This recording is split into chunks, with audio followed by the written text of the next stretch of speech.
আসসালামু আলাইকুম, কেমন আছেন সবাই? আশা করি সবাই ভালো আছেন। আলহামদুলিল্লাহ আমি অনেকটা ভালো আছি। মাহিন ফার্মিং অ্যান্ড লাইফ স্টাইলে সবাইকে স্বাগতম। আজকে নিউ একটি ভিডিও নিয়ে চলে আসলাম। এইখানে দেখতেছেন অনেকগুলা ডিম আজকে বিক্রি করা হবে। তো সবগুলা ডিম আমি রেডি করে নিচ্ছি।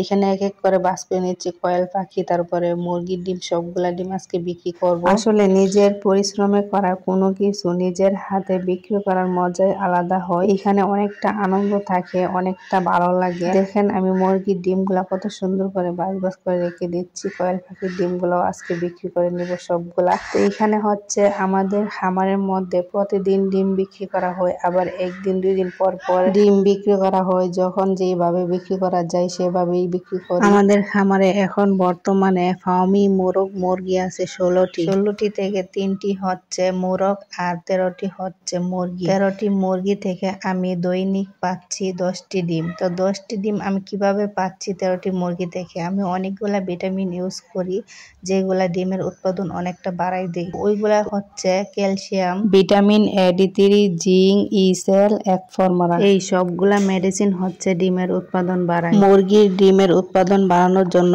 এই মেডিসিন গুলাই বেস্ট। এই মেডিসিন গুলো সব ধরনের মুরগিকে খাওয়ানো যায়। যদি দেশি মুরগিকে খাওয়ানো হয় তাহলে অনেকগুলা ডিম দিবে ইনশাল্লাহ। এই মেডিসিন গুলা আমি সব রকমের মুরগির ক্ষেত্রে ইউজ করে থাকি। দেশি মুরগি, ফার্মি মুরগি, অস্ট্রেলিয়ান মুরগি, সব রকমের মুরগির ক্ষেত্রে ইউজ করি। আলহামদুলিল্লাহ অনেকটা ভালো রেজাল্ট পাওয়া যায়। মুরগির ডিমের উৎপাদন বাড়ানোর জন্য আমাদের এই মেডিসিন গুলা ইউজ করতে হবে। ডিমের উৎপাদন বাড়ানোর জন্য আমি এই মেডিসিন গুলা সাপ্তাহিক কোর্স করে ইউজ করি। এই মেডিসিন গুলো আমি কিভাবে সাপ্তাহিক কোর্স করে ইউজ করি এটা নিয়ে একটি ভিডিও দেওয়া আছে আমাদের চ্যানেলে, আপনারা চাইলে দেখে আসতে পারেন। এখানে দেখেন ময়েজা আর মিমি অনেক দুষ্টুমি করতেছে। ওরা খামারের মধ্যে আইসাই শুধু দুষ্টুমি করে, মুরগিকে জ্বালাতন করে, আমাকে জ্বালাতন করে। এই যে দেখতেছেন কোথায় গিয়ে ঢুকতেছে, মানে এই বাক্সটার ভিতরে আমি অনেক কিছু মালামাল রাখছি, মুরগির যে প্রয়োজনীয় জিনিসপত্র ওইগুলো আমি রাখছি। ওইখানে গিয়ে ওরা ঢুকে বসে থাকে আর ময়েজা হচ্ছে উপরে গিয়ে বসে থাকে। এখানে দেখতেছেন আমার মুরগিগুলাকে খাবার দিয়ে দিছি। তো আমার মুরগিগুলো অনেকটা সুস্থ আছে আলহামদুলিল্লাহ। এইখানে হচ্ছে